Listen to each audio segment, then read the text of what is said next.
ॐ सोमनाथाय नमः। ॐ मल्लिकार्जुनाय नमः।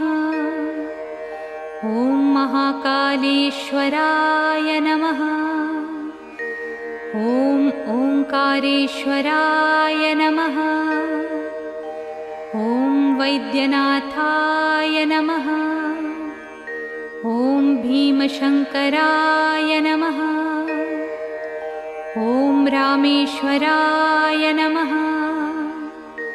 ॐ नागेश्वराय नमः। ॐ विश्वेश्वराय नमः। ॐ त्र्यंबकेश्वराय नमः। ॐ केदारेश्वराय नमः। ॐ भुस्मेश्वराय नमः।